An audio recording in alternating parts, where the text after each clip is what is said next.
మన జీవితంలోనికి 2026 క్యాలెండర్ వచ్చేస్తుంది కదా. 2025లో మనం ఉన్నాం. గత సంవత్సరం 2024లో ఉండి 2025 కోసం ఇలాగే ఎదురు చూసాం.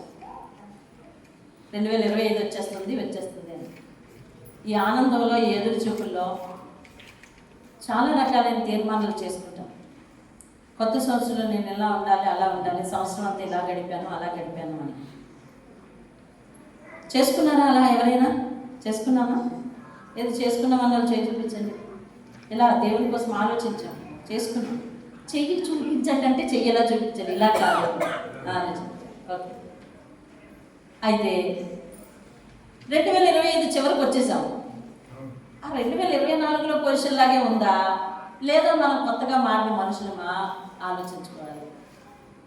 ఎప్పుడు సంవత్సరం ముగింపు వస్తున్నప్పుడు సర్దుకోవటం, సంవత్సరం మొదట్లో ఉన్నప్పుడు ఉత్సాహంగా ఆనందంగా ఉండటం, ఇలా నెలలు తరబడే కొద్ది నీరసంగా అయిపోవటం, ఇలా ఆత్మీయ స్థితికి మంచిది కాదు. ఆత్మ ఎప్పుడు ఎలా ఉండాలి తెలిసి, ఆత్మను దేవుడు దేంతో పోల్చాడండి? దీపంతో పోల్చాడు. ఎలా చెప్పండి? ఆత్మను దేవుడు దేంతో పోల్చాడు? దీపంతో పోల్చాడు. దీపం గుడ్డిగా ఉంటే నీకు వెలుతురు బాగా ఇస్తుందా? దేదీప్యమానంగా వెలుగుతూ ఉంటే వెలుతురు బాగా ఇస్తుందా? కవిత, దేదీప్యమానంగా వెలుగుతూ ఉంటేనే వెలుతురు బాగా ఇస్తుంది. కాబట్టి ఆత్మీయ జీవితాన్ని ఎప్పుడూ వెలిగించుకోవటానికి ప్రయత్నిస్తుండాలి. అది బండబారిపోకూడదు, అది నిశ్శబ్దం అయిపోకూడదు, నీరసం అయిపోకూడదు, స్తబ్దతగా ఉండకూడదు, అలక్ష్యంగా ఉండకూడదు, నిరాశగా ఉండకూడదు. దేవుని వాక్యం చేత పుష్అప్ ఇచ్చుకుంటూ ఉండాలి. దానికి దేవుని వాక్యం అనే మేత పెడతా, ఆహారం పెడతా ఉండాలి. కాబట్టి మనం సంవత్సరం చివరిలో చాలా పటిష్టంగా భక్తిగా ఉంటాము. సంవత్సరం మొదట్లో కూడా చాలా భక్తిగా ఉంటాం. కొత్త సంవత్సరానికి భక్తిగా ఉంటాం. నేను కూడా మెసేజ్లు అలాగే పెడుతుంటాను. ఏమనంటే, ఈ సంవత్సరంలో మొట్టమొదటి ఆ క్యాప్షన్ వేసేసరికి, మొట్టమొదటి అనే క్యాప్షన్ వేసేసరికి నీలో ఎక్కడో పడుకున్నది ఏమైనా లెగుస్తుందేమో అని అనేసేసి ఆ ఆత్మ లేచి, అమ్మ మొట్టమొదటి నేను వెళ్ళిపోవాలి. అలాగే నిజంగా మొట్టమొదటికి వస్తున్నాం, ఇంకా తర్వాత చివరి వరకు కనిపించట్లేదు. అర్థమైందా? అలాగ ఉండకూడదు, అలా ఉండకూడదు. మొట్టమొదటిది, రెండవది, ఆఖరిది ఈ అనౌన్స్మెంట్లు ఉండకూడదు. ఈ డిసెంబర్లో ఏమైనా ఉన్నాయా ప్రకాష్? ఏమి లేవు. ఇప్పుడు జనవరికే మొట్టమొదటి భార్యాభర్తల కూడిక, మొట్టమొదటి పురుషుల కూడిక, మొట్టమొదటి స్త్రీల కూడిక నేను పోస్టర్లు వేస్తా ఉంటే, ఆ మొట్టమొదటి కోసం నువ్వు ప్రయత్నించడం అది ఆత్మీయత కాదు. ఎప్పుడు ఒకేలా ఉండాలి. నీ ఆత్మ దేదీప్యమానంగా వెలుగుతూ ఉండాలి. ఎప్పుడు దేవుని వాక్యం చేత, దేవుని ఆజ్ఞల చేత నీ ఆత్మను సానపట్టుకోవటం ఎంత ఆశీర్వాదకరమో ఈరోజు వాక్యం విందాం. దేవుని స్తోత్రం కలుగునుగాక. మొదటి రాజుల గ్రంథం 2వ అధ్యాయం. మొదటి రాజుల గ్రంథం 2వ అధ్యాయం.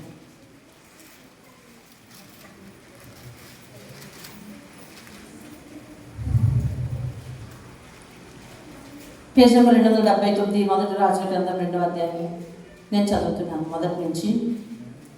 దావీదునకు మరణకాలం సమీపింపగా అతడు తన కుమారుడైన సొలొమోనుకు ఈలాగు ఆజ్ఞ ఇచ్చెను. లోకులందరూ పోవలసిన మార్గమున నేను పోవుచున్నాను.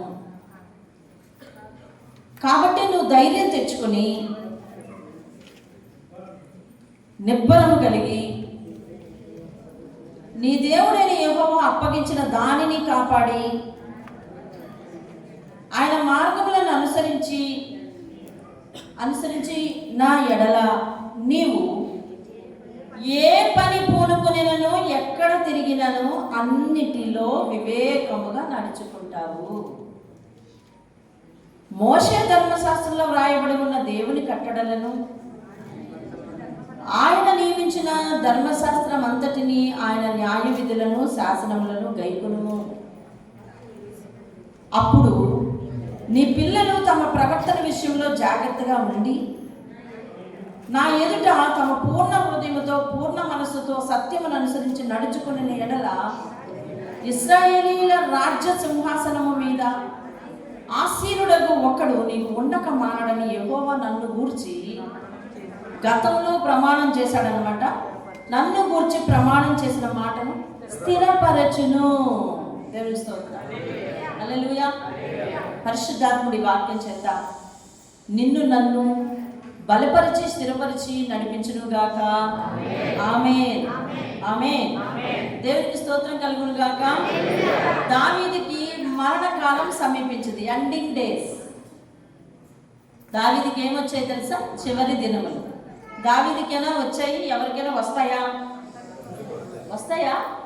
వస్తాయి. దావీదుకి ఎండింగ్ డేస్ వచ్చాయంట. మరణకాలం సమీపించిన తర్వాత అతడు తన కుమారుని పిలిచి కొన్ని అప్పగింతలు చేయాలనుకున్నాడు. ఆ పరిస్థితిలో కుమారుని పిలిచాడు. నాన్నగారు చెప్పండి. తండ్రి మాట్లాడుతున్నాడు ఇప్పుడు.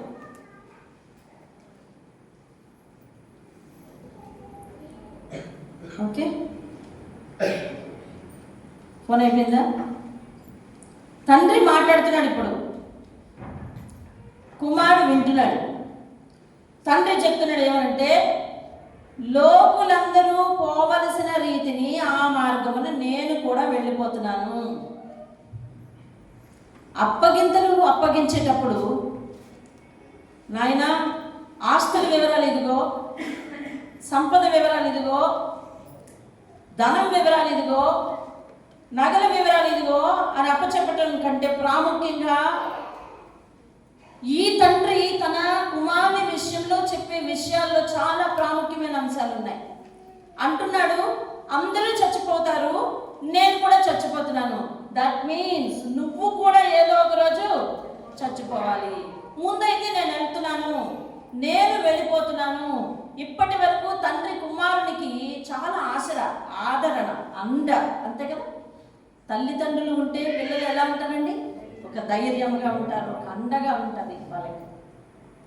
ఆయన చెప్తున్నాడు, ఇప్పటి వరకు నన్ను ఆధారం చేసుకొని, నా భక్తి విధానాన్ని ఆధారం చేసుకొని.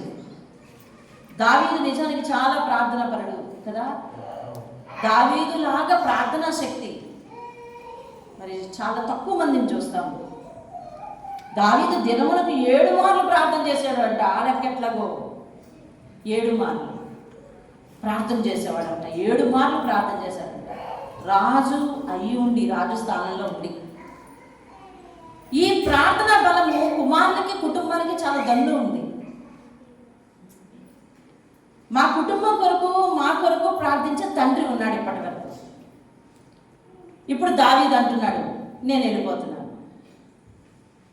వెళ్ళిపోతున్నాను అని అంటే, ఇదిగో నీకు ప్రార్థన సహకారం చేసేవాళ్ళు, ప్రార్థన అందించేవాళ్ళు, నీ చుట్టూ నీ తరపున కంచె వేసేవాళ్ళు నేను వెళ్ళిపోతాను.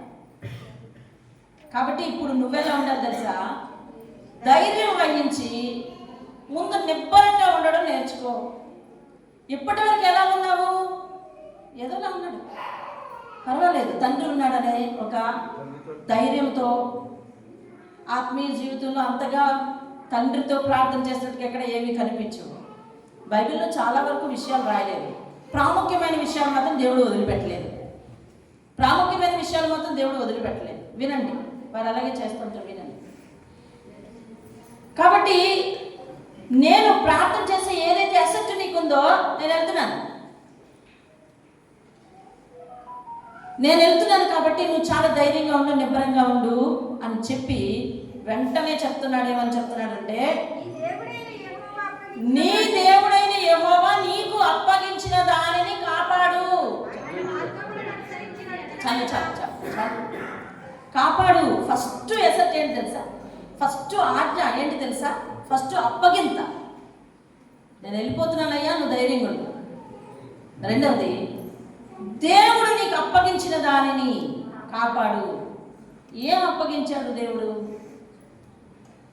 ఒక మనిషికి దేవుడు ముందుగా అప్పగించింది ఏమిటి అని అంటే, కుటుంబాన్ని దేవుడు అప్పగించాడు. ఒక మనిషి కుటుంబం లేకుండా ఉంటే ఎలా ఉంటుందో ఒకసారి ఊహించండి. గందరగోళం. ఒక మనిషికి అడ్రస్ లేకపోతే ఎలా ఉంటుందో చూడండి, గందరగోళం. కుటుంబ వ్యవస్థ లేకపోతే ఎలా ఉంటుందో చూడండి, గందరగోళం. తర్వాత తండ్రి సంపాదించిన ఆస్తి, దేవుడిచ్చిన రాజ్యం, దేవుడిచ్చిన అధికారం, అలాగే దేవుడిచ్చిన ఆరోగ్యం, దేవుడు ఏమిచ్చాడో whatever it may be, వాటన్నిటిని, అది ఏదైతే అది దాన్ని జాగ్రత్తగా కాపాడుకో అంటున్నాడు. మొట్టమొదటి అది ఎందుకు చెప్తున్నాడు? జాగ్రత్తగా కాపాడు, వాటిని జాగ్రత్తగా చూసుకో, వాటిని అప్పగించిన దాన్ని జాగ్రత్తగా చూసుకో, ముందు వాటిని పోకుండా జాగ్రత్తగా కాపాడు, అవన్నీ దేవుడు నీకు ఇచ్చాడు అని చెప్తున్నాడు. దేవుని స్తోత్రం కదా. అక్కడ చెప్పాడు వేటిని కాపాడాలంట, దేవుడు యెహోవా నీకు అంటే అబ్బాయి ఇప్పటి వరకు నీకు సున్నవేవో సమకూరినవేవో అవన్నీ ఎవరిచ్చినవి? దావీదు చెప్తున్నాడు తెలుసా? ఎలా చెప్తున్నాడు అని అంటే చాలా ప్రాముఖ్యమైన విషయాలు చాలా శుతిమెత్తగా చెప్తున్నాడు. అయ్యా నేను ఇప్పటివరకు ఉన్నాను, ప్రార్థన చేస్తాను, చాలా జాగ్రత్తగా దేవుని దగ్గర ఉంటాను, మా నాన్న ప్రార్థన చేస్తాడు కాబట్టి నేను ఎలా ఉన్నా పర్వాలేదు అని అనుకున్నావేమో. ఆ ప్రార్థన చేసే ఒక పెద్ద ఎసట్ ఏదైతే ఉందో ముందు అది వెళ్ళిపోతుంది బయటికి. నేను వెళ్ళిపోతున్నాను. తరువాత ఇప్పుడు వరకు నీవు ఏదైతే కలిగి ఉన్నావో, ఇప్పుడు ఏదైతే అనుభవిస్తున్నావో అదంతా దేవుడు ఇచ్చింది. ఎవరిచ్చిందంట? దేవుడిచ్చింది. అక్కడ దావీదు చెప్పే అసలు విషయం ఏమిటంటే పరిశుద్ధాత్ముడు చెప్తున్నాడు, ఇప్పుడు నీవు కలిగి ఉన్నవన్నీ కూడా ఒక నాన్న సంపాదన అనుకునో, లేకపోతే మా స్వశక్తి చేత మేము సంపాదించుకున్నాము అని అనుకోదు. అవన్నీ ఎవరిచ్చినవి తెలుసా? దేవుడిచ్చినవి. ఆ కాన్సెప్ట్ నీ మనసులో ఉంటే నువ్వు చాలా కృతజ్ఞతగా ఉండాలి దేవుని దగ్గర అంటా ఉన్నాడు. దేవుని స్తోత్రం. హల్లెలూయా. అవును, దేవుని చిత్తం లేకుండా, దేవుని ఆజ్ఞ లేకుండా మన జీవితంలో ఒక సింగిల్ పైసా మన దగ్గర నిలవ ఉండడం అసాధ్యం. ఎందుకంటే దేవుని చిత్తం లేకపోతే, దేవుడు కనుక మనల్ని మర్చిపోతే మన ఆస్తులు ఎంతైనా కానీ వాటన్నిటికీ కాళ్ళు, రెక్కలు, పునాదులు కదిలిపోయి పరిగెడతాయి. అవునా కదా? అవును. అది ఎక్కడ ముడిపడి ఉంది అంటే ఆస్తులు స్థిరంగా ఉండాలి, లేదా సంపాదన స్థిరంగా ఉండాలి, లేదా ఆ సంపాదన ఆస్తి అనే పదం కంటే ఈరోజు నీ కష్టార్జితం, ఇది చాలా మినిమం వర్డ్ కదా, కష్టార్జితం అది స్థిరంగా ఉండాలి అని అంటే దేవుని సెలవు ఉండాలి. హల్లెలూయా. దేవుని సెలవు ఉండాలి. ఆయన సెలవు లేకపోతే దానికి సురక్షితంగా ఉండే అవకాశం లేదు. ఆయన నిమిషం మాత్రం మనల్ని విడిచిపెడితే పెద్ద అల్లకొల్లని జరిగిపోతుంది మన జీవితంలో. కాబట్టి దేవుడు పైగా ఏదో ఇవ్వడం కాదు, ఇప్పుడు మన దగ్గర ఏదైతే ఉందో అది దేవుడు మనకు దయచేసింది అనే కృతజ్ఞత ఉండాలి. హల్లెలూయా. అది ఆహారం అవని, అది దాహం అవని, వస్త్రం అవని, ఆరోగ్యం అవని, ఆస్తి అవని, ఉద్యోగం అవని, విద్య అవని, అందం అవని, ఏదవని, జ్ఞానం అవని, అవన్నీ దేవుడు అనుగ్రహించింది. ఇప్పుడు మీరు ఎన్నాటికి కృతజ్ఞతలు చెప్పాలి చూడండి. చెప్పండి గట్టిగా, దేవుని స్తోత్రాలు. అవన్నీ కలిగి ఉన్న నీవు దేవుడికి కృతజ్ఞతగా జీవించాలి. నాయనా, దేవుడు మీకు ఏదైతే ఇచ్చాడో వాటిని జాగ్రత్తగా కాపాడుకో అని చెప్తూ ఇప్పుడు చెప్తున్నాను, అప్పగించిన దాన్ని జాగ్రత్తగా కాపాడు, ఆయన మార్గములను అనుసరించి నడువు అని. అప్పగించిన దాన్ని జాగ్రత్తగా కాపాడుకున్నంత మాత్రాన అభివృద్ధి జరగదు. తర్వాత అర్థమైందన్నమాట. పరిశుద్ధాత్మ మాట్లాడుతున్న మాట అర్థమైంది. ఇప్పుడు మా నాన్నగారు నాకు ఒక 1,00,000 రూపాయలు ఇచ్చారనుకోండి, నేను దీన్ని ఖర్చు పెట్టుకుంటే జాగ్రత్తగా దాచినంత మాత్రం అభివృద్ధి వచ్చేస్తుందండి? రాదు. అభివృద్ధి అంటే ఎలా ఉండాలి? ఇంకా హెచ్చుగానే ఉండాలి, హెచ్చుగానే ఉండాలి, హెచ్చుగానే ఉండాలి. అంటే దేవుడు మనకి మళ్ళీ ఏమి చేయాలి? ఆశీర్వదించాలి. దేవుడు మళ్ళీ ఆశీర్వదించాలంటే ఏం చేయాలి? దేవుణ్ణి అనుసరించాలి. ఆయన చెప్తున్నాడు, అయ్యా నేను సంపాదించి పెట్టానని చెప్పి మనం కూర్చోండి. దేవుడు నిన్ను ఆశీర్వదించాలి అంటే నువ్వు ఆయన ఆశీర్వదించాలి. దేవుని స్తోత్రం. హల్లెలూయా. దావీదు ఒక చోట ప్రార్థన చేసి, రిషి ఇక్కడ ఎందుకలా వచ్చేస్తున్నావు? కూర్చో. దావీదు ఒక చోట ప్రార్థన చేసి ఏమన్నాడంటే, అయ్యా నా కుటుంబం నిత్యము నీ సన్నిధిలో ఉండేటట్లు చెయ్యి అన్నాడు. అవునా? నిత్యము నీ సన్నిధిలో ఉండేటట్టు చెయ్యి. ఎందుకు నిత్యము నా కుటుంబం నీ సన్నిధిలో ఉండాలంటే, నువ్వు ఇచ్చిన తలాంతులు స్థిరంగా ఉండాలంటే వాళ్ళు నీ సన్నిధిలో ఉండాలి. పరిశుద్ధాత్ముడు ఈరోజు నీతో మాట్లాడుతున్నాడు. చెప్పు, నీకు ఇప్పుడు ఏదైతే కలిగి ఉందో వాటిని జ్ఞాపకం చేసుకో. మీకేం కలిగి ఉంది? కలిగి ఉంది అనగానే సంపద దగ్గరికి వెళ్ళిపోదు. నేను చెప్తాను నేనేం కలిగి ఉన్నాను. నాకు భర్త ఉన్నాడు, నాకు పిల్లలు ఉన్నారు, నాకు మనవలు ఉన్నారు, నాకు సేవ ఉంది, నాకు ఉద్యోగం ఉంది, నాకు కొన్ని బాధ్యతలు ఉన్నాయి. వీటన్నిటినీ నేనేం చేయాలి అని అంటే జాగ్రత్తగా కాపాడుకోవాలి. కాపాడుకుంటూ ఏం చేయాలి అని అంటే ఏవైతే నేను కలిగి ఉన్నానో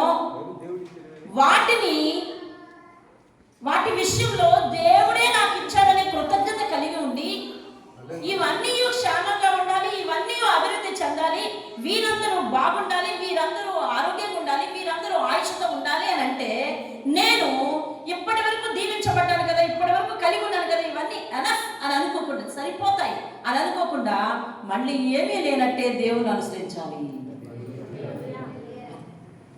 అనుసరిస్తే ఏం జరుగుతుంది అంటే క్షేమం మన వెనకతలు వస్తుంది.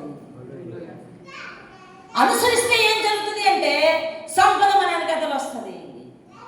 అనుసరిస్తే ఏం జరుగుతుంది అంటే ఆరోగ్యం మన వెనకతలు వస్తుంది. అనుసరిస్తే ఏం జరుగుతుంది అంటే ఆశీర్వాదం మన వెనకతలు వస్తుంది.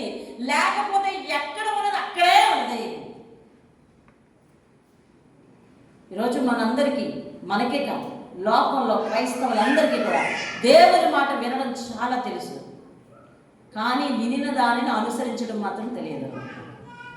అందుకని దావీదు ఎసెన్షియల్గా, చాలా ప్రాముఖ్యంగా సొలొమోను ఇప్పటి వరకు నువ్వు పటిష్టంగా ప్రార్థించకపోయినా సరిపోయింది, నేనున్నాను, ప్రార్థించే వాడిని నేను వెళ్తున్నాను, ఇప్పటి వరకు కలిగి ఉన్నది మా నాన్న సంపాదించిందని అనుకోవద్దు.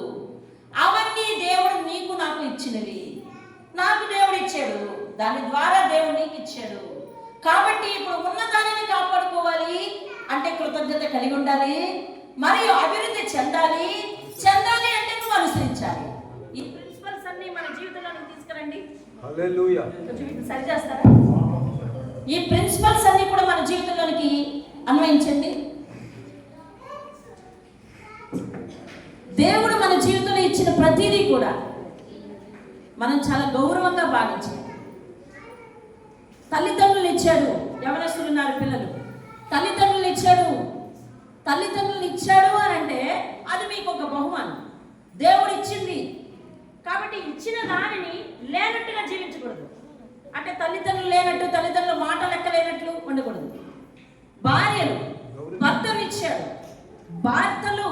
భార్యలు ఇచ్చాడు, తల్లిదండ్రులు పిల్లల్ని ఇచ్చాడు. ఇచ్చిన దానికి ఎలా ఉండాలి అని అంటే బీ థాంక్ఫుల్, కృతజ్ఞతగా ఉండాలి. ఎలా ఉండాలి చెప్పండి?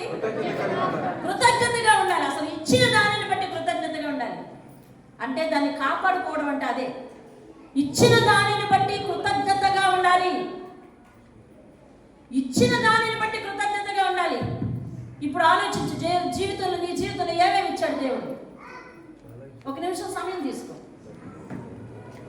దేవుడు నీ జీవితంలో ఏమేమి ఇచ్చాడు నీ మనసులో పెట్టు. ఏమేమి ఇచ్చాడో ఒక్కొక్కటి గుర్తొస్తుందా? అయితే వాటిని కాపాడుకోవాలంటే ఏం చేయాలి తెలుసా? నువ్వు ఆయన అనుసరించాలి ఖచ్చితంగా. హల్లెలూయా. ఆయన కాపాడుకోవాలంటే ఏం చేయాలి తెలుసా? ఖచ్చితంగా దాన్ని అనుసరించాలి. దేవుని స్తోత్రం కలగాలి. హల్లెలూయా. అనుసరించాలి, ఆయనను అనుసరించాలి. దేవుడిని అనుసరించే విధానం నీ జీవితంలో లేకపోతే ఇప్పుడు నువ్వేమేమి కలిగి ఉన్నాయో వాటి పరిస్థితులు ఆగిపోయే పరిస్థితి ఉంది. అర్థమైందా? అవి ఆగిపోయే పరిస్థితి ఉంది. అవన్నీ దేవుడిచ్చినవి, అవన్నీ ఆగిపోయే పరిస్థితి ఉంది. ఒకానొక రైతు బైబిల్లో ఏం చేశాడంటే విస్తారమైన పంట పండించేశాడు. ఆ పంటను పోగేయడానికి ఏమో కొట్లు కట్టించేశాడు. ఆ కొట్లు కట్టించేసి ఇంకా జీవితాంతం నేను ఇలాగ కూర్చొని తింటే తరగదు ఈ ఆస్తి అని అనుకున్నాడు. చక్కగా సిద్ధపడ్డాడు. ఆకలికి పొట్టకేం కావాలో ఏర్పాటు చేసుకున్నాడు, తాగడానికి ఏం కావాలో ఏర్పాటు చేసుకున్నాడు, అన్నీ దగ్గర పెట్టుకున్నాడు. తన ప్రాణానికి ఒక ఇన్స్ట్రక్షన్ ఇస్తున్నాడు, ఏమనంటే నీకు కొదవలేదు, నీకు తిరగలేదు, సుఖంగా ఉండు, సుఖంగా జీవించు, సుఖంగా నిద్రపో, సుఖంగా తినేయి అంటా ఉన్నాడు. దేవుడు అతన్ని వెంటనే పిలిచాడు. ఏమనంటే, ఓరి వెర్రివాడా, ఈ పొద్దే ఈ గడియే నువ్వు నా దగ్గరికి రావాలి అని అంటే, ఇంతకాలం చెమటోడ్చి సంపాదించినంతా కూడా చిన్న పైసా చిన్న గింజ కూడా పట్టుకెళ్లకుండా వెంటనే దేవుని వెనక అతను చేతులు ముడుచుకొని వెళ్ళిపోవలసిన పరిస్థితి వచ్చింది. అవునా? అవును. దావీదు అదే చెప్తున్నాడు, నాయనా నేను ఇచ్చింది నువ్వు అనుభవించాలన్నా నువ్వు దాన్ని కాపాడుకోవాలి. దాన్ని కాపాడుకోవాలి అని అంటే నువ్వు దేవుని అనుసరించాలి. ఆ ఉన్నది అభివృద్ధి చెందాలి అన్నా, దేవుడిని కొత్తవి ఇవ్వాలన్నా నువ్వేం చేయాలంటే దేవుడిని నువ్వు అనుసరించాలి. ఆయన ధర్మశాస్త్రంలో అవన్నీ కూడా పాటించాలి. దేవుడిని అనుసరించను, ధర్మశాస్త్రంలో పాటించను, నాకు దేవుడు అంటే ఇష్టమే, మా నాన్న దేవుడే నా దేవుడు అని ఇలాంటి కబుర్లు చెప్తే సొలొమోను నీ దగ్గర ఏముండదయ్యా అని దావీదు అప్పగింతలు పెడుతున్నాడు. అంటే దావీదు అప్పగించే అప్పగింతల్లో మెయిన్ ఏముందో తెలుసా?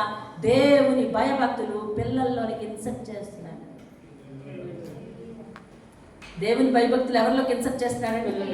పిల్లల్లోకి ఇన్సర్ట్ చేస్తున్నాడు. మరొక పాట చూడండి, మోషే ధర్మశాస్త్రం 3వ వచనం నేను చదువుతాను. నీ దేవుడైన యెహోవా అప్పగించిన దానిని కాపాడి ఆయన మార్గమును అనుసరించిన యెడల. ఎంత చల్లగా ఉందండి ఆ వాక్యం. నువ్వు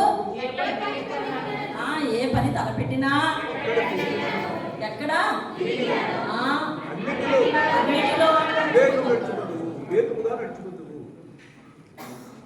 ఏమన్నాడండి? వివేకంగా నడుచుకుంటూ వివేకంగా నడుచుకుంటావు. వివేకంగా నడుచుకోవడం అంటే పడిపోవు, ఓడిపోవు, నష్టం రాదు చెప్తున్నాడు దేవుడు. సమస్య అది కాదు, ఇక్కడ వేరే ఉంది. నువ్వు పడిపోవు, వివేకంగా నడుచుకుంటావు. ఎలా తెలుసా?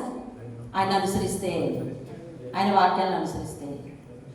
ఈరోజు మన పిల్లలకి అలా టీచ్ చేసుకోదమ్మా. నీకు అలా టీచ్ చేసే ఉన్న వాళ్ళు ఎవరైనా ఉన్నారా? సంఘం నీకు టీచ్ చేస్తుందా? దేవుని వాక్యం నీకు బోధిస్తుందా? అలా అయితే నువ్వు ఆ మాటను అనుసరించి నడుచుకోవాలి.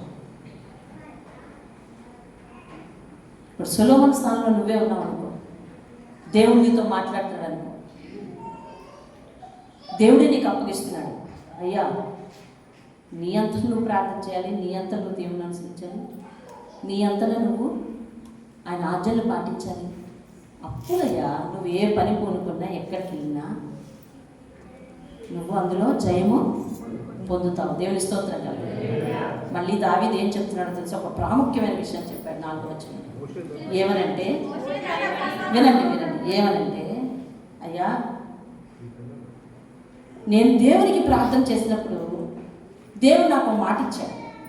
ఏమనంటే, నీ సింహాసనం మీద నీ వారసుడే ఉంటాడు, నీ వారసుడు లేనటువంటిగా సింహాసనం ఎప్పుడు ఉండదు, దాని మీద నీ వారసుడు, అతని వారసుడు, అతని వారసుడు, అతని వారసుడు, అతని వారసుడు, కేరళ అడ్రస్ నీదే అవుతుందయ్యా అని ఒక ప్రొలాంగ్డ్ అంటే సుదీర్ఘమైన దీవెన ప్రమాణం వాగ్దానం ఇచ్చాడు.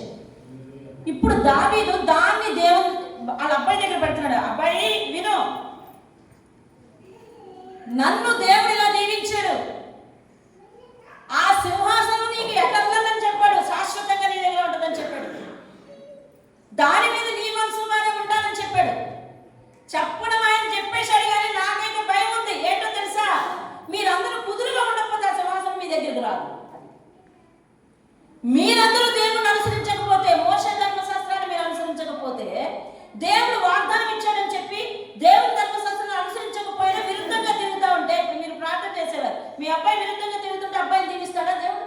దీవించడు. అంటున్నాడు, ఇప్పటి వరకు నేను ప్రార్థన చేసిన దాని మీద బిడ్డలు నడిచిపోయావు, ఇప్పుడు నువ్వు వ్యక్తిగతంగా దీవించబడాలి అంటే, వ్యక్తిగతంగా జయం పొందాలి అంటే, దేవుడు నాకు ఇచ్చిన వాగ్దానం నీ జీవితంలో నెరవేరాలి అని అంటే, నువ్వు ప్రార్థన చేసేవాడివి కావాలయ్యా, నువ్వు వాక్యాన్ని అనుసరించేవాడివి కావాలయ్యా, నువ్వు దేవుని మాట వినేవాడివి కావాలయ్యా, నువ్వు దేవుడికి లోబడేవాడివి కావాలి. లేకపోతే నేను చేసిందే నీకు రేషన్ అంటే కుదరదు అని చెప్తున్నాడు. ఎంత ప్రాముఖ్యమైన విషయం చూడండి, ఎంత ప్రాముఖ్యమైన విషయం చూసారా? దావీదుని దేవుడు నిండారుగా దీవించాడు. గొర్రెల దొడ్డి దగ్గర నుంచి తీసుకొని సింహాసనం ఇచ్చేశాడు, రాజుని చేశాడు. దావీదా నాయన ఏం కావాలి ఇంకా అంటే, ఏం కావాలయ్యా, నా కుటుంబం అంతా నీ సన్నిధిలో ఉండేలాగా చెయ్యి. ఎందుకు? నీకు సింహాసనం ఇచ్చాను కదా, ఆ సింహాసనం నీ పిల్లలకు పిల్లలకు పిల్లలకు పిల్లలకు పిల్లలకు ఉంటుందని దీవించాను కదా, ఇంకెందుకు కట్టుకుందామనంటే, దీవించినోడు దీవించినోడు ఆయన, నా పిల్లలు నీ దగ్గర ఉండకపోతే ఆ బహుమానం ఆడేలా అందుకుంటారు. కాబట్టి నా పిల్లలందరూ నీ పాదాల దగ్గర ఉండేటట్టు దీవించాయి. అప్పుడు ఆ దీవెనలన్నీ వాళ్ళే తీసుకుంటారు, ఎవరికి పోవయ్యా. అంటే దేవుడిచ్చిన ఆశీర్వాదాలు మన జీవితంలో బ్రతికి పని చేయాలనంటే మనము ప్రార్థన పడడం కావాలి. మన తల్లిదండ్రులు ప్రార్థన పడలేదు. నేను ఆయన సేవ చేస్తున్నానని చెప్పి నా పిల్లలు, నా సంతానం ప్రార్థన ఎవరు పడుతున్నారనుకోండి, వాళ్ళ జీవితంలోకి ఆస్తి ఉండకపోవచ్చు, వాళ్ళ జీవితంలోకి ఆశీర్వాదం ఉండకపోవచ్చు. వాళ్ళు ప్రార్థనా పనులని చెప్పి వాళ్ళ మనవలు తీరు వచ్చిందనుకోండి, మనవల స్థితి వచ్చిందనుకోండి, వాళ్ళ ప్రార్థనా పనులు కాకపోతే ఈ ఆస్తులు అలా కొనసాగదు, ఈ దీవెన అలా కొనసాగదు, ఈ ఆశీర్వాదం అలా కొనసాగదు. నాయన ఎప్పటికప్పుడే ప్రతి మనిషి కూడా దేవుని మాట వినాలయ్యా. నేను విన్నాను, నన్ను దీవించాడు, నా ద్వారా నా పిల్లలకి ఇచ్చాడు, బాగానే ఉంది, మీకు కూడా నేను అదే ఇచ్చాను, దేవుడిచ్చిందయ్యా ఇది, దీన్ని కాపాడుకోయ్యా, ఇంకా నువ్వు దీవించబడాలయ్యా, నువ్వు దేవుని దగ్గర శ్రద్ధగా ఉండాలయ్యా, నువ్వు దేవుని అనుసరించాలయ్యా అని చెప్తున్నాడు. మీ దేవుని స్తోత్రం కలగాలి. 2 తిమోతికి రాసిన పత్రిక.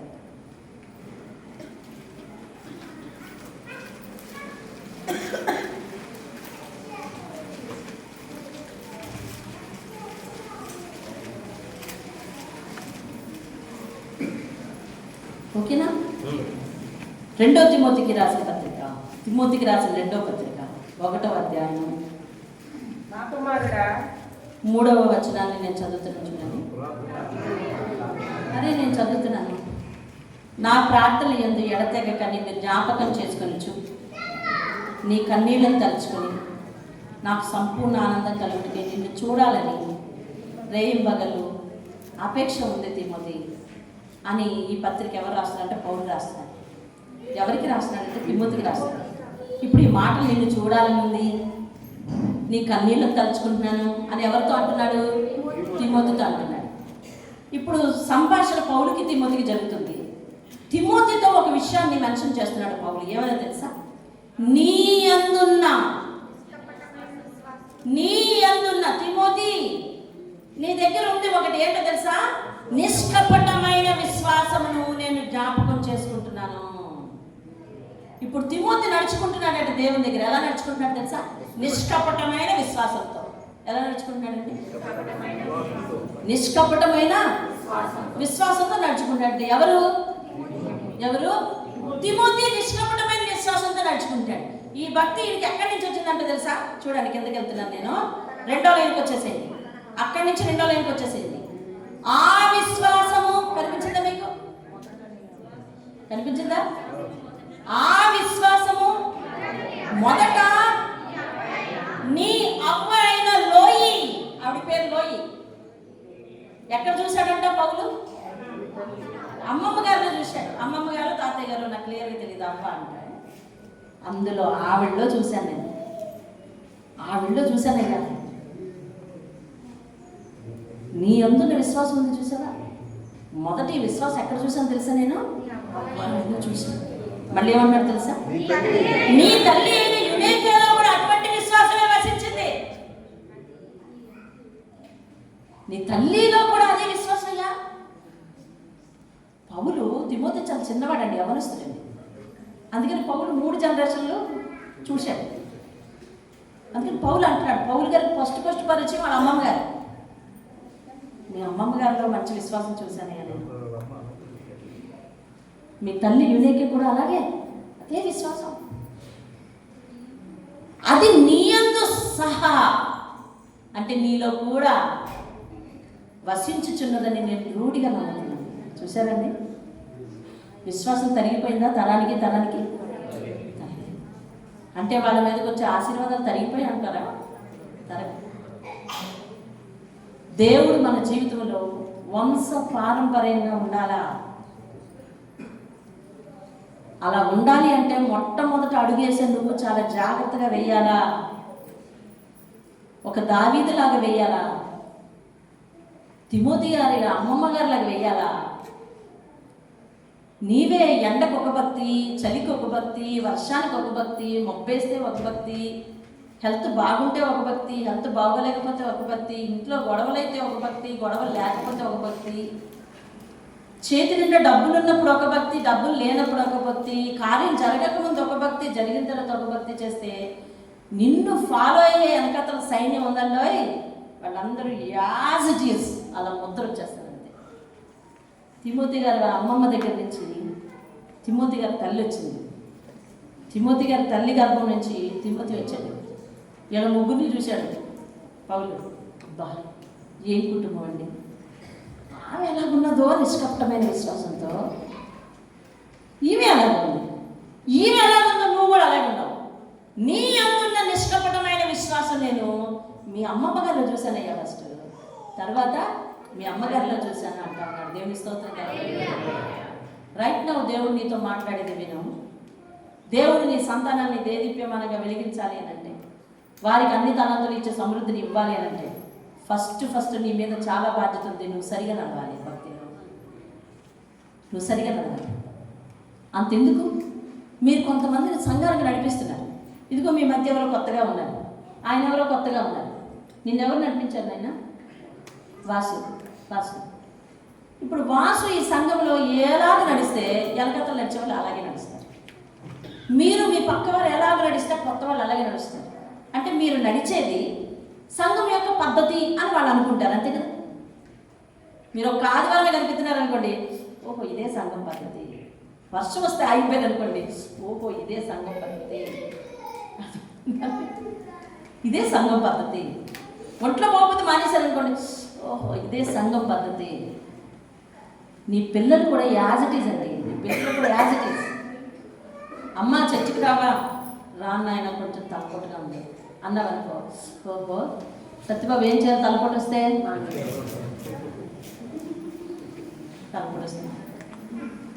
మానేయాలి. తినడానికి లేకపోతే ఏం చేయాలండి అసలు? తినడానికి లేకపోతే ఏం చేయాలి? ఒక మగవాడిగా చెప్పు, కృష్ణ కుటుంబాన్ని బాగా పోషించేది నువ్వేనా? ఇంట్లో మధ్యాహ్నం తినడానికి లేదు, ఏం చేయాలి? ముందు మధ్యాహ్నానికి తిండికి చూడాలి కదా. కానీ ముందు సంఘానికి నడవాలి అని చెప్పారు మా అమ్మ మా నాన్న. ప్రత్యేకంగా చెప్పలే, వాళ్ళు నడిచి చూపించారు. ఇప్పుడు పుష్కలంగా ఉంది. నువ్వు నేను సేవ చేయడంలో బ్రహ్మాండం ఏం లేదు. మీలో ఎవరు చెప్పండి, ఒక రోజు పనిలోకి వెళ్తే పస్తున్నా ఉంటున్నానని చెప్పండి. ఎవరు ఉన్నారు? కొంతమంది ఉన్నారు. అందరి కోసం జనరేట్ చేసి మాట్లాడుతున్నారు. వాళ్ళు వేడి మీద ఉన్నారు, ఒకళ్ళు ఇద్దరు ముగ్గురు ఉన్నారు. మిగిలిన వాళ్ళంతా రాజేష్ ఈ పూట పనికి వెళ్ళకపోతే ఆ భోజనం లేదా ఇంట్లో ఉంది అంటే దేవుడు ఇచ్చాడు. దానిని బట్టి యు షుడ్ బి థ్యాంక్ఫుల్ కదా, అతనికి కృతజ్ఞత కలిగి ఉండాలి కదా. దావీదు చెప్పేది అదే, నీ దగ్గర ఏదైతే ఉందో దాన్ని కాపాడుకోవడానికి ముందు థ్యాంక్ఫుల్గా ఉండు. భవిష్యత్తులో ఆశీర్వదింపబడాలి అని అంటే ఆయన అనుసరించు. ఉన్న దానికోసం కృతజ్ఞత కలిగి ఉండు, కావలసిన దానికోసం ఆయన అనుసరించు. దేవుని స్తోత్రం కదా. దేవుడు ఎప్పుడు ఒకటే చెప్పాడు, ఈ సేవలోకి వచ్చిన తర్వాత నాకు మొట్టమొదటి నేర్పించిన బోధన ఏంటంటే, నాకు దేవుడు ఏవైతే చెప్పాడో అవే నేను మీ దగ్గరికి తీసుకురావాల్సిన ధైర్యం నాకు వస్తా ఉంది. దేవుడు ఏం చెప్పాడంటే, అమ్మ నేను ముందు నడుస్తాను, నా వెనక నువ్వు నడు, నీ వెనక ఆశీర్వాదాలు వస్తాయని చెప్పాడు. దేవుని స్తోత్రం. అదే నేను సంఘానికి చెప్పాను. ముందు దేవుడు నడవాలండి. ఎందుకు తెలుసా? ఈ జీవితం అనేది పెద్ద గందరగోళంతో కూడిన ఒక చిక్కు తోవ. ఎక్కడ ఏ ఆపద ఉందో తెలియదు. ఇవాళ మీ అందరికి మైకిచ్చి ప్రార్థన చేయమన్నానంటే మీకోసమే చేసుకుంటారా అన్నానంటే అర్థమైందా? రాజుకి లేపి ప్రార్థన చేయమన్నాను అనుకోండి, రాజు ఒకటే ప్రార్థన చేస్తారు. ఏమనంటే, అయ్యా నా పాప ఎగ్జామ్ బాగా రాయాలి, మా చిన్న పాప బాగా రాయాలి, మా మిస్సెస్ వాళ్ళ తరాల బంధువులు ఇక్కడే తిరుగుతూ ఉంటాడు. అంటే ఆయన తెలివి తక్కువ కాదు, నేనైనా అంతే, నువ్వైనా అంతే. కానీ దేవుడు నన్ను ఒక ప్రశ్న అడుగుతున్నాడు, నీకు తెలియకుండా పొలిచి ఉన్న ఆపదల గురించి ఎవరు అడుగుతారు? నీకు తెలియకుండా మన జీవితంలో చాలా ఆపదలు పొలిచి ఉన్నాయి. వాటి గురించి నువ్వు నేడే అలర్ట్గా లేకపోయావనుకో, అవి నేను చుట్టుకుంటాయి. అయితే అలర్ట్గా ఉంటే ఏం చేయాలి? అమ్మో రాబోయే రోజుల్లో రేపు ఆపద వచ్చేస్తుంది ఇవాళ కుమిలిపోయి కూర్చోవాలా? కాదు. దేవుడు చెప్పిన సింపుల్ సొల్యూషన్ చెప్పమంటారా? మీరు నా పాదాలు మీరు నా వెనకుండండి అంతే. నేను ముందు నడుస్తుంటాను. ఎక్కడ ఏ ఆపద వచ్చిందో వెంటనే నేను దాస్తాను,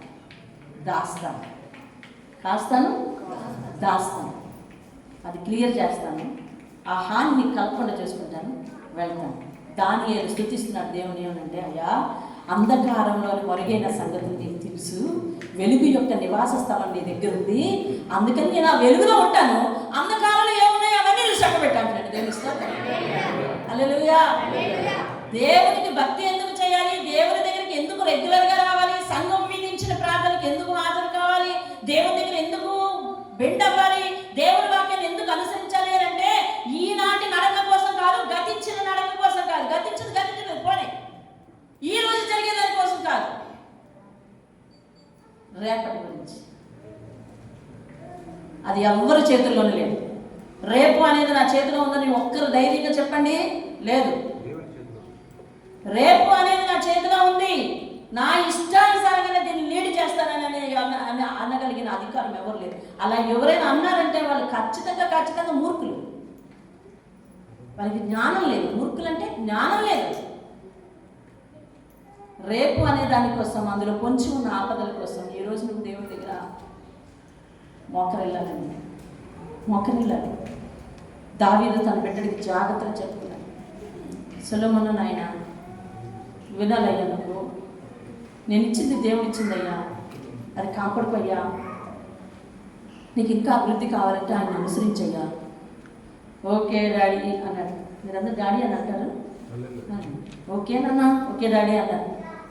అలాగే నడుచుకుంటున్నాడు. దేవుడు అలాగే దీవించాడు, అలాగే నడుచుకున్నాడు, అలాగే దీవించాడు, అలాగే నడుచుకున్నాడు, అలాగే దీవించాడు. అలా నడుచుకోవడం మానేశాడు, పట్టాడు. అంతే. జీవితానికి ఒకే ఈక్వేషన్. ఈరోజు మనం దేవుని దగ్గరికి లోబడలేకపోతున్నాం, దేవుని మాటకి లోబడలేకపోతున్నాం. మన జీవితం మొత్తం అంతా ఎక్కడ ఉండాలంటే తెలుసా? దేవుని దగ్గర ఉంది. దేవుడు మన జీవితంలో ఉండాలంట. ఈరోజు చందు చెప్పిన సాక్ష్యంలో, నాన్నగారు చెప్పిన సాక్ష్యంలో ఆయన చెప్పారు, అసలు ఒక చోటకి వెళ్ళాలి, ఒకలా వెళ్తున్నాను. ఏదో నాకు అపశృతి అనిపిస్తుంది, ఏదో నాకు మనసులో ఏదైనా కలుగుతుంది.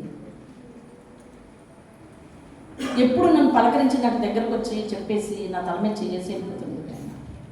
ఆ రోజు అది జరగలేదు. నేనేదో పిల్లలతో యాత్రలో ఉన్నాను, ఆయన టైం అయిపోతుంది, ప్రకాష్ వచ్చేసాడనేసి ఆయన అది నేను గమనించలేదు, ఆయన గమనించుకున్నాడు. నేను ఇలా చెప్పి రావాలి, అలా చెప్పి రాలేదు. ఇలా వెళ్ళాలి ట్రైన్కు, నేను ఇలా వెళ్తున్నాను. ఇట్లాంటివన్నీ ఒకటి ఎదురవుతున్నటువంటి ఒక పెద్ద ప్రమాదం. దేవుడు తప్పించాడు. ఎలా వెళ్ళిన వ్యక్తి అలా ఇంటికి తిరిగి రావడానికి సహాయం చేశాడు. ఎక్కడ ఏం కొంచెందో నీకు ఎలా తెలుసండి? ఎక్కడ ఏం కొంచెందో ఎలా తెలుసు?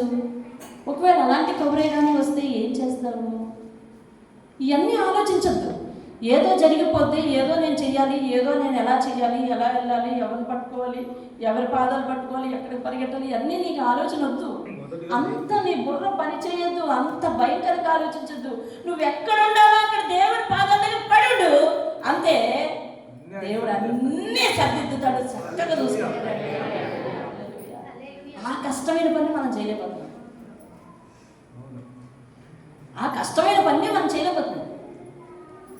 మీ జీవితాల్లో దేవుడు ఎంతగా ఆశీర్వదించి మీ జీవితాన్ని ఎలా ఉంచాడండి, ఎలా నిలబెట్టాడండి? మీకు మీరే సాక్షులు కదా. మరి ఇచ్చిన జీవితం కోసం కృతజ్ఞత ఏది? ఆయన సన్నిధిలో ఎప్పుడు కనిపిస్తావు నువ్వు? వీక్లీ వన్స్ అంటావు. దేవుడు నీ దగ్గర కండిషన్గా దీవించాడా నిన్ను? కాదే. అసలు ఈ స్థాయిలో నువ్వు ఉండకపోతే, ఇలా నేను దీవించకపోతే ఏమవుతావు? ఒకసారి వెనక్కి తిరిగి మన జీవితాన్ని ఆలోచించుకుంటే మనకు చాలా ఆశ్చర్యమైన సంగతులు కనిపిస్తాయి. అది ఎలా జరిగింది అనిపిస్తుంది. నేనైతే ప్రతి సంఘటన, నా జీవితంలో జరిగిన ప్రతి సంఘటనకి అవాక్ అయిపోతాను. అది ఎలా చేసావని, ఇలా ఎందుకు చేయట్లేదు అని అడగడానికి నాకు ఇప్పుడు ఖాళీ లేదు. అలా ఎలా చేయగలిగావు అని అడుగుతున్నాను. అలా ఎలా మార్చగలిగావు? అలా ఎలా ఏర్పాటు చేయగలిగావు? అలా ఎలా తప్పించగలిగావు? అర్థమైందండి? అలా ఎలా తప్పించగలిగావు? అలాంటి పెద్ద యాక్సిడెంట్స్ లో నుంచి బయటపడడం అంటే ఏ గాయం తగలకుండా అది కేవలం దేవుని కృప అంటాను నేను. మీరేమంటారు? అంతేనండి.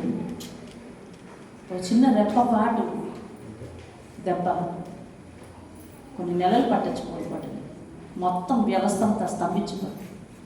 కానీ దేవుడు అట్లా జరగలేదు. పొంచి ఉన్న ఆపదల గురించి ఎవరు ప్రార్థన చేస్తారు?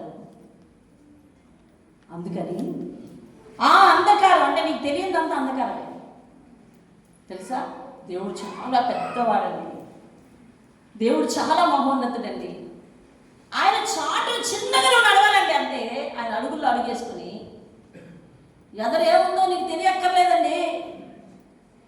ఒకసారి తప్పు ఎదరేముందో చూస్తానని అనక్కర్లేదండి. ఆయన వెనకతలు నిమ్మక ఆయన వెనకతలు నడుతూ ఉండడమే. ఆయన ఎదుర వచ్చిందల్లా ఆయన ఎదుర్కొని నిన్ను సురక్షితంగా ఉంచి నీ జీవితాన్ని కాపాడి నీ జీవితంలో సంతోషం సమాధానం ఉండేటట్లు చేయటం ఆయన విధి. ఆయన తప్పనిసరిగా చేసే పని అది. నీ విధి ఆయన అనుసరించడం కాదా? కానీ మనిషి అంటున్నాడంట, దేవుడు నాతో అప్పుడు ఒకసారి మెసేజ్ చేసినట్టున్నాను కదా సత్యం. కానీ మనిషి అంటున్నాడంట, అలా కుదరదు, ముందు నాకు ఆశీర్వాదం ఇయ్యు, ఆశీర్వాదాల కాలం నేను పరిగెడుతుంటాను, ఆ తర్వాత నువ్వు నా వెనకాల పరిగెట్టాడు. ఆశీర్వాదాలు వెనకాల మనం పరిగెడుతున్నాం. ఆశీర్వాదం కావాలి, ఆశీర్వాదం ఇచ్చామని ఆశీర్వాదం పట్టుకుని ఒకటి పరిగెడుతున్నాడు. ఆశీర్వాదం కావాలని ఆశీర్వాదం పట్టుకోవడానికి ఒకటి పరిగెడుతున్నాడు. మొత్తానికి ఆశీర్వాదాలు వెనకతలే మనిషి ఉన్నాడు. మనిషి అంతా దేవుడు ఎలా వస్తున్నాడంటే, నిన్న రాత్రి మాట్లాడండి, లోబడనొల్లని ప్రజల వైపు దినమెల్లా నా చేతులు చాలు. ఎవరి వైపు అంటే లోబడనొల్లని ప్రజల వైపు, మాట వినని ప్రజల వైపు దినమెల్లా చేతులు చాపుతాడు. మీరు మాట వింటలేదు, లోబట్టలేదు ఒక కాపరిగా నాకు బాధ అనిపించిన ఆయనకి ఎట్లా ఉందో తెలుసా? ప్రేమగా చేయి చాపుతున్నాడు. అంటే అలాంటి పరిశుద్ధాత్మని ఎదురు చూపించేదంత ఘనత మనం తెచ్చుకోకూడదండి. అర్థమైందా? నేను నిన్న కాలంలో అయితే చాలా దుఃఖపడ్డాను. ఎందుకు ఇన్ని కుటుంబాలు? ఏం పని వీళ్ళకి? ఏం జరిగింది? ఏంటి ఆటంకం? ఏంటి వాళ్ళు కోలుకోలేని స్థితి? ఏమి అబ్స్టాకిల్ వాళ్ళని ఆపేయగలిగింది అని దేవుడు అక్కడే నాతో మాట్లాడుతున్నాను. నేను వాళ్ళ కోసం జన్మల్ల నా చేతి సేవకుడు కానీ పరిశుద్ధాత్ముడు కానీ మీ కొరకు కన్నీరు కార్చి ప్రార్థన చేయాలి. అయ్యా వాళ్ళ జీవితాలను మార్చేయాలి, వాళ్ళ జీవితంలో కార్యం చక్కగా జరగనివయ్యా, ఖచ్చితంగా జరగనివయ్యా, ఆ అవసరం వారికి ఖచ్చితంగా తీర్చబడాలయ్యా, వారు స్వస్థపరచబడాలయ్యా, వారి పరిస్థితులు మారాలయ్యా అని ఏడ్చి ప్రార్థన చేయాలండి. కానీ వారు మాట వింటలేదు, లోబడటం లేదు. పరిశుద్ధాత్ముడు కానీ కాపరి కానీ మీ నిమిత్తం ఏడవకూడదండి. అది ఏడిస్తే మీకు ఎప్పటికీ ముప్పే. ఏడవకూడదు. పరిశుద్ధాత్ముడు ఏడుస్తాడా? ఉందా బైబిల్ ఎక్కడ పరిశుద్ధాత్ముడు ఏడుస్తాడని? ఏడుస్తాడని ఉందా? దేవుడే స్వయంగా చెప్పాడు, ఈ ప్రజల మూర్ఖత్వం బట్టి నేను చాటున ఏడ్చుదును. అంటే నువ్వు మారకుండా 2026 వచ్చినా నీ ఆత్మీయ స్థితిని ఎదుగు బదుగు లేకుండా అట్లానే చేసుకుంటున్నావు అంటే దాని అర్థం ఏమిటో తెలుసా? దాని అర్థం ఏమిటో తెలుసా? నీ మాట నేను వినను అని చెప్తున్నాను. అలా నువ్వు లోబడకపోతే వెంటనే శిక్షలు కురిపించేసే దేవుడు కాదు నీ దేవుడు. అందుకని స్టిల్ మన పనులను మనం దర్జాగా చేసుకోగలుగుతున్నాం. చేతులు చాపి మరలా ప్రేమగా హక్కును చేర్చుకునే దేవుడు. దేవుడి స్తోత్రం. అయితే దేవుడి రోజు నీతో మాట్లాడే మాట ఒకటి, నీకు నేను ఇచ్చింది కాపాడుకోవాలి అని అంటే నా దగ్గర కృతజ్ఞతగా ఉంది. ఇచ్చిన దానిని వృద్ధి చేసుకోవాలి అని అంటే నన్ను నా మాటల్ని అనుసరించి అంటున్నాడు. దేవుడి స్తోత్రం. మీరు ఈరోజు అతి ముఖ్యమైన 2 విషయాలను గుర్తులో పెట్టుకొని మీ మనసులో వేసుకొని వెళ్ళాలి. దేవుడు నీకు ఇచ్చింది ఏమిటో, నీకు ఇప్పుడు ఏర్పాటు చేసింది ఏమిటో, అది సురక్షితంగా ఉండాలి అంటే ఆయన దగ్గర కృతజ్ఞత కలిగి కృతజ్ఞతాభావంతో ఆయన పాదాల దగ్గరే ఉండండి. ఆ ఇచ్చినది లేదా ఉన్నది సవ్యంగా ఉండాలి, ఇంకా హెచ్చు అవ్వాలి, అభివృద్ధి కావాలి అని అంటే ఆయన మార్గాలను, ఆయన మాటలను, ఆయన సన్నిధిని అనుసరించాలి. దేవుని స్తోత్రం. హల్లెలూయా, హల్లెలూయా. ఇంక ఇంతకు మించి ఈ వాదనను మించి మరొక వాదన నీ దగ్గర ఉంది అంటే అది నీకు జయకరం కాదు, నాకు జయకరం కాదు, ఎవరికి జయకరం కాదు. దేవుని దగ్గర దేవుని మాటకు మించి మరొకటి ఏం చెప్పగలమా? ఇప్పుడు దావీదు చెప్పాడు, నాయన ధర్మశాస్త్రం అంతటిని పాటించయ్యా, అప్పుడు నాకు నీకే సింహాసనం ఉంచుతానన్న మాట దేవుడు స్థిరపరుస్తాడు అని చెప్పాడు. అర్థమైందండి? ఆ మాట ఒకసారి చదివేసి నేను ముగిస్తాను చూడండి. 1 రాజుల గ్రంథము 2వ అధ్యాయము, 1 రాజుల గ్రంథం 2వ అధ్యాయము 4వ వచనము 3వ లైన్తో నేను దాన్ని 3వ లైన్ చదివేస్తున్నాను, సమయం అవుతుంది. పూర్ణ మనస్సుతోనూ సత్యమును అనుసరించి నడుచుకుని ఎడల ఇశ్రాయేలీయుల రాజ్య సింహాసనం మీద ఆసీనుడగు ఒకడు నీకు ఉండక మానడని యెహోవా నన్ను గూర్చి ప్రమాణం చేసిన మాటను ఏం చేశాడు అంటే స్థిరపరచటము, స్థిరపరచకపోవటము ఎవరి చేతిలో ఉందన్నమాట? అదిగో చూసారా? అంటే మనం ఆయన అనుసరిస్తుంటే ఆశీర్వాదం ఏం చేస్తుంటాడు అనమాట? మళ్ళీ స్థిరపరుస్తూ ఉంటాడు. ఆయన మాటను అనుసరించకపోతే ఈ ఆశీర్వాదాలన్నిటికీ ఏమొస్తుందంట అనమాట? కదలిక వస్తుంది అనమాట. అర్థమైందా? ఏదో అర్థమైన వారు దేవుని చేసి చూపించారు. స్థిరపరుస్తానంటున్నాడు, స్థిరపరచును, అప్పుడు స్థిరపరుస్తాడు. ఈరోజు నీకు ఆశీర్వాదం ఇచ్చాడు, ఆ ఆశీర్వాదం స్థిరపరచబడి ఉండాలండి. అంటే 2025లో దాన్ని అనుభవించావు, 2026లో కూడా అనుభవించాలండి. అంటే స్థిరపరచాలి. దేవుడు స్థిరపరచాలి అంటే మనం ఆయన ఏం చేయాలంట? అనుసరించాలి, ఆయన మాటను వినాలి. ఇప్పుడు దీన్ని బట్టి ఇక నుండి మీరు ఏ ప్రార్థనకు రాకపోయినా నేనేమి పెద్దగా బాధపడినంటే అలా మనిషిని నేను అలా చేయలేను. కానీ దేవుడు దినమెల్లా చేతులు నీకు చాపుతున్నాడు అని అంటే కొత్త సంవత్సరం నుంచి అయినా నువ్వు బాగా శ్రద్ధను అవ్వాలి, బాగా బలంగా. ఎలాంటి అబ్స్టాకిల్ వచ్చినా ఆయన నేను నీ పాదాల దగ్గర ఉంటాను. ఎందుకంటే నా ఎదర జీవితం యొక్క గందరగోళపు మార్గం నాకు తెలియదు, అదంతా అంధకారం. వెలుగు యొక్క నివాస స్థలం నీ దగ్గర ఉంది, నీ దగ్గర సురక్షితంగా ఉంటాను నాయన అని మీరందరూ కూడా దేవుని అనుసరించడానికి ఎలాంటి నష్టమైన మనం దేవుని దగ్గరకు రావడం వల్ల, ప్రార్థనకు రావడం మీకు ఏమైనా నష్టం కలుగుతుందా? ఆ నష్టమైన దేవుడు నీకు మళ్ళీ డబల్ దేవుడు ఆశీర్వాదం ఇవ్వగలడు. ఆయన ఎలా దీవించాలో ఆయన దగ్గరకు వచ్చిన వాళ్ళకి తెలుసు. దేవుని స్తోత్రం కలుగుతుంది. కాబట్టి ఆయన శ్రద్ధగా అనుసరించమని చెప్తున్నాను. శ్రద్ధగా అనుసరించండి. 1 గంటప్పుడు నీకు మెసేజ్ పెట్టవలసిన అవసరం ఏమున్నది అని అంటే అది నువ్వు చూసుకొని, ఇదిగో నేను దేవుని జ్ఞాపకం, నా జ్ఞాపకంలో కాదు, అది నాకు దేవుడు ఇచ్చిన బాధ్యత. 1 గంటప్పుడు మా పాపకే మెసేజ్ పెట్టండి. అసలు నిన్న మా అమ్మకి మెసేజే పెట్టలేదు నేను. చూడండి, మీ అందరికి మీలో చాలామందికి మెసేజ్ పెట్టాను. నా కూతురికి పెడితే రిప్లై వస్తుంది, కానీ మీ దగ్గర పెడితే నాకు రిప్లై రాదు. కానీ నేను కంటిన్యూ చేస్తాను దాన్ని. ఎందుకంటే దేవుడు నాకు ఇచ్చిన బాధ్యత.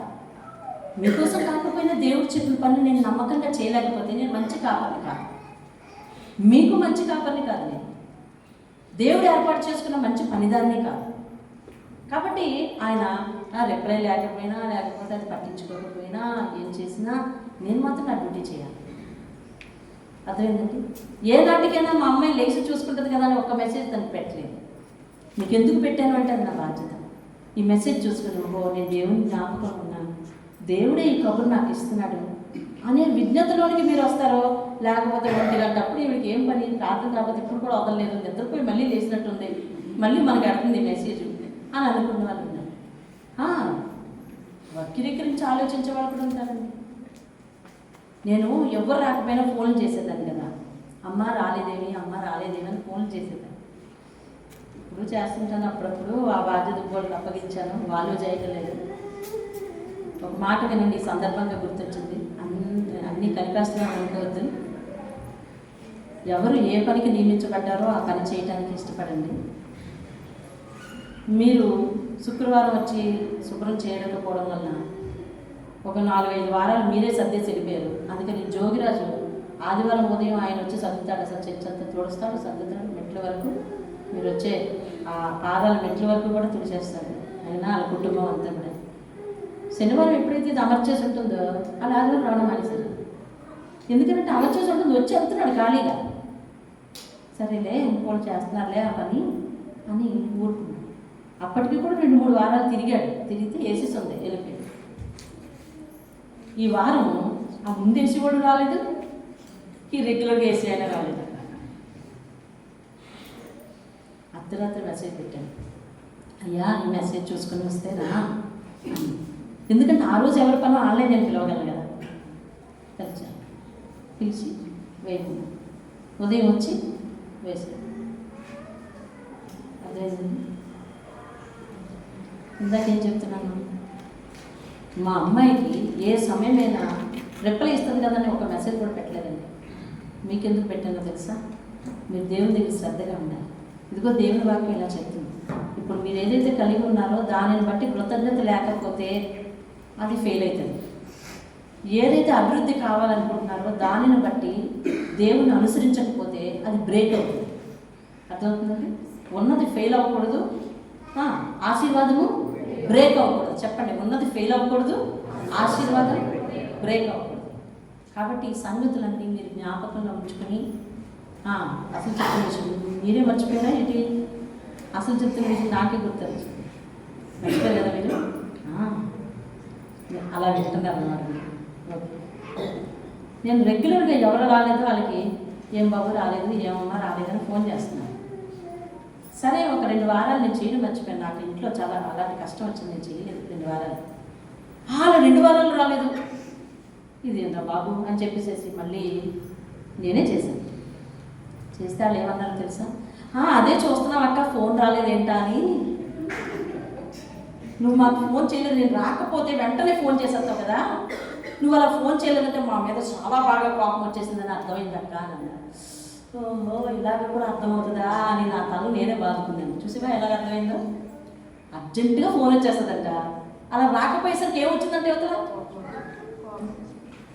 కోపం రాలేదు, ఇంట్లో అబ్స్టాకిల్ వచ్చింది. చూసావా? అంటే కొంతమంది మనసు ఇట్లా పనిచేస్తుంది. కాబట్టి అలాగా అర్ధరాత్రి నాకు పని లేక కాదు, నిద్ర పట్టక కాదు, నాకు అర్ధరాత్రి కూడా సేవ చేసే అవకాశం దొరికింది. ఆన్లైన్లో వాక్యం చెప్పమన్నారు. వాళ్ళెవరు తెలుసా? ఎక్కడెక్కడ ఆడవాళ్ళండి, ఉద్యోగాలు చేసుకుంటూ ఎవరో ఒక బ్యాచ్లో చదువుకున్న వాళ్ళు అనమాట. మీరు అందరూ బ్యాచ్లు కలుస్తారు కదా, అలాగా బ్యాచ్లన్నీ కూడా ఫ్రెండ్స్ అందరూ కలిసి ఒక టీంని ఏర్పాటు చేసుకుని ఆన్లైన్లో ప్రతి నెల కరోనా సమయం వచ్చినప్పుడు అంట పిల్లలు చనిపోతున్నారు, మన పిల్లలు ఇలా చనిపోకూడదు, మనం చనిపోకూడదు, మన కుటుంబాలు ఇలా ఉండాలి అని చెప్పి ఆనాడు ఏర్పాటు చేసుకున్నారంట. నెలకొక్క రోజు తెల్లవార్లు మనం ఫోన్లో ఉండి ప్రార్థన చేసుకోవాలి అని. తెల్లవార్లు ఫోన్లో ఉండి ప్రార్థన చేసుకోవాలని. 10 గంటలకు ప్రారంభం అవుతుందట. ఎప్పుడు ముగుస్తుందమ్మా అంటే 5 గంటలకు ముగుస్తుంది అన్నారు. నాకు తలపించుకున్నట్టయింది. మన ఆన్లైన్ ప్రేయర్కి మీరు అందరూ వచ్చారు, దేవుని పేరు మీకు అందరూ మీరు అందరూ వచ్చారు ఆన్లైన్ ప్రేయర్కి. దేవుని పేరు మీకు వందనాలు. వాళ్ళ పిల్లల గురించి ఉద్యోగాలు చేసుకుని వచ్చే ఆడవాళ్ళకి ఎలాంటి శ్రద్ధ ఉందో చూసారు. అన్నీరు కాచి ప్రార్థన చేస్తున్నారు, దేశ పరిస్థితుల కోసం ప్రార్థన చేస్తున్నారు. వాళ్ళ పిల్లల కోసం పెట్టుకుని ప్రార్థన అది ఏమండి. దేశ పరిస్థితుల కోసం ప్రార్థన చేస్తున్నారు, మతోన్మాదం మీద ప్రార్థన చేస్తున్నారు, విద్రోహ చర్యల మీద ప్రార్థన చేస్తున్నారు, ఆడపిల్లల మీద జరిగే అగత్యాల గురించి ప్రార్థన చేస్తున్నారు, ఉద్యోగాల్లో మహిళలకు పురుషులకు భద్రత కోసం ప్రార్థన చేస్తున్నారు, ప్రమాదమైన కంపెనీల్లో పనిచేసే వారి కోసం ప్రార్థన చేస్తున్నారు, ప్రమాదాలు యాక్సిడెంట్లు జరుగుతున్నాయి కోసం వాటి కోసం ప్రార్థన చేస్తున్నారు. ఈ కుటుంబాల్లో ఎవరైతే మెంబర్స్ ఉన్నారో వాళ్ళ కుటుంబాల్లో ఆ నెలలో జరిగిన కారణాలు ఏంటి, ఆ నెలలో జరిగిన ప్రమాదాలు ఏంటి, లేకపోతే ఏంటి, అవన్నీ కూడా అవసరతలు ఏంటి, అవన్నీ లిస్టు రాసుకొని ప్రార్థన చేస్తున్నారు. ఆ ప్రార్థన అంతా ఒక ఆమె లీడ్ చేస్తుంది. అందరూ ఎక్కడి నుంచి, మధ్యప్రదేశ్ నుంచి ఒకరు, ఎక్కడంట కువైట్ అంటే, లేకపోతే ఎక్కడనంటే అది గల్ఫ్ నుంచి ఒకరు, ఇట్లాగా ఒకరు కూడుకుని నిన్న సాయంత్రం నాకు ఫోన్ చేసి, నిన్న మధ్యాహ్నం ఎప్పుడు ఫోన్ చేసి అక్క మెసేజ్ చెప్పాలని. ఎప్పుడు చెప్పాలని? 11:30 చెప్పాలి. ఏంటమ్మా 11:30? ఆన్లైన్ ప్రేయర్ అక్క, నెలకు ఒక్కసారి జరుపుకుంటారు. వాళ్ళ సంఘాలు జరిపే ఆన్లైన్లో కాక వీళ్ళకి ప్రత్యేకమైన ఆన్లైన్. ఆలోచించండి, మనం ఎక్కడున్నామో ఒకసారి, మనం ఎక్కడున్నామో ఆలోచించండి. నేను ఇవన్నీ నాకు కంపేర్ చేసుకుంటాను, నా ఆత్మీయ జీవితాన్ని కంపేర్ చేసుకుంటాను. ఇలాంటివి వింటున్నావా? వినే భాగ్యం నీకు వస్తుందా? అలాంటివి సరిచేసుకునే ఆలోచన నీకుందా? దేవుని వాక్యం విని నీ కంపేర్ చేసుకుంటున్నావా? నీతో పోల్చుకుంటున్నావా? ఆ వాక్యం వెలువడుతుంది, ఈ వాక్యం చెప్పే మాట ఏంటి, నా ఆత్మీయ జీవితం ఏంటి అని పోల్చుకుంటున్నావా? పోల్చుకొని సరిదిద్దుకుంటే కనుక దేవుడు ఎదర జీవితం అంతా దివ్యంగా దేదీప్యమానంగా ఉంచుతాడు. ఆమేన్. ప్రార్థించండి.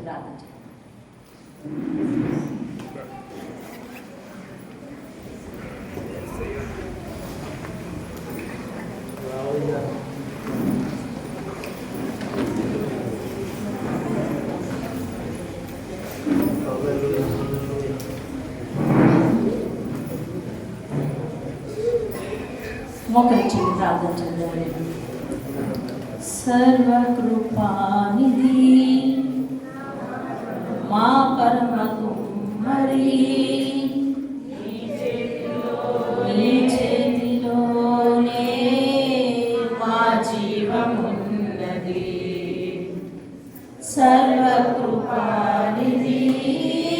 మా పరమ కుమ్మరి, నీ చేతిలోనే మా జీవమున్నది. మా దేవా నీవే మా తోడుంటే అంతే చాలును. అపవాది తలచిన కీడులన్నీ మేలైపోయెను. మా దేవా నీవే మా తోడుంటే అంతే చాలును. అపవాది తలచిన కీడులన్నీ మేలైపోయెను. ఏమైనా చేయగలవు, మొత్తం మార్చగలవు. నీ నామముకే మహిమంతా తెచ్చుకొందువు. ఏమైనా చేయగలవు, మొత్తం మార్చగలవు. నీ నామముకే మహిమంతా తెచ్చుకొందువు. స్థిరపరచువాడవు, బలపరచువాడవు. పడిపోయిన చోటే నిలబెట్టువాడవు. ఘనపరచువాడవు, హెచ్చించువాడవు. మా పక్షమున నిలచి జయమిచ్చువాడవు. ఆయన స్థిరపరచాలి, బలపరచాలి, ఘనపరచాలి, హెచ్చించాలి. ఒకవేళ పడిపోతే మనల్ని లేవనెత్తాలి, ఆపదల నుండి తప్పించాలి, అవరోధాల నుండి తప్పించాలి, ప్రాణాపాయ పరిస్థితుల నుండి దాచాలి, దిగులు చెంది అనేక అనారోగ్యాల నుండి మనల్ని బయటపెట్టాలి, అస్వస్థతల నుండి బయటపెట్టాలి. జీవన పోరాటంలో ఎలాంటి ఒడిదుడుకులు వస్తాయో, పొంచి ఉన్న ఆపదల నుంచి ఆయన మనల్ని రక్షించాలి. సురక్షితమైన ప్రదేశం ఏమిటి అంటే ఆయన పాదాలే. మన జీవమంతా ఆయన చేతిలో ఉన్నది. ఆయన సర్వకృపానిధి. ఆ నిధిలో నుంచి ఆయన ఏమైనా చేయగలడు, ఏమైనా ఇవ్వగలడు. అన్నీ ఇచ్చిన దేవుడు, అన్నీ ఇవ్వవలసిన దేవుడు, అన్నీ ఇవ్వటానికి సమర్థుడైన దేవుడు, అన్నీ తెలిసిన దేవుని సన్నిధిని విడిచిపెట్టుకోకుండా ఆయన్ను అనుసరించాలి అనే ఒక దృఢ సంకల్పం నీకు ఉండాలి. ఉన్న దానిని కాపాడుకోవటానికి దేవుని చిత్తమే అవ్వాలి. ఆయన మాట విని ఆయనకు కృతజ్ఞత కలిగి ఉండాలి. ఉన్నది అభివృద్ధి చెందాలి అన్నా, లేనివి మన జీవితంలోనికి రావాలి అన్నా ఆయన మాటనే అనుసరించాలి.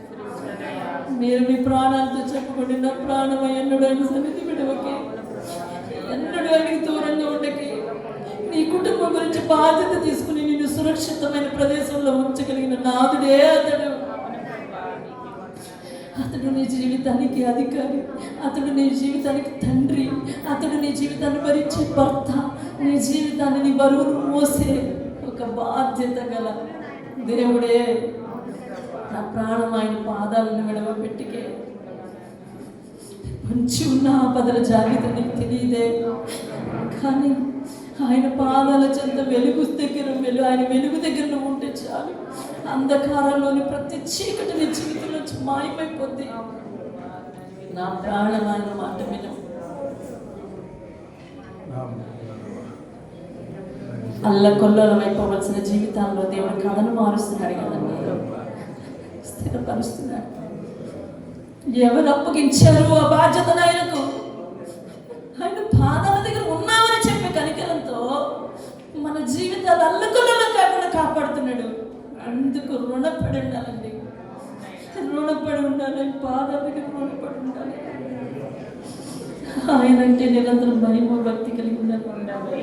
ప్రార్థిస్తున్నాను మా గరుడు మా తండ్రి, మా కుటుంబాల కొరకు నీకు అప్పగింతలు పెట్టాలి.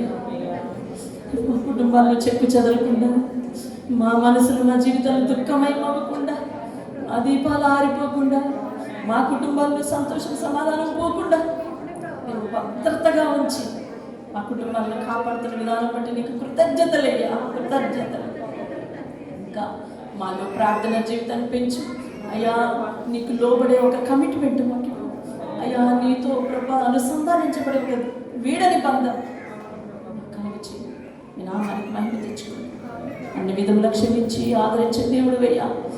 సహాయం అనుగ్రహించి మీ నామానికి మహిమ తెచ్చుకుని మహిమ ఘనత ప్రభావం మీరే పొందమని యేసయ్య అతి శ్రేష్టమైన నామంలో బ్రతిమాలుకుని అడిగి వేడుకుంటున్నాను పరమ తండ్రి. ఆమేన్, ఆమేన్, ఆమేన్.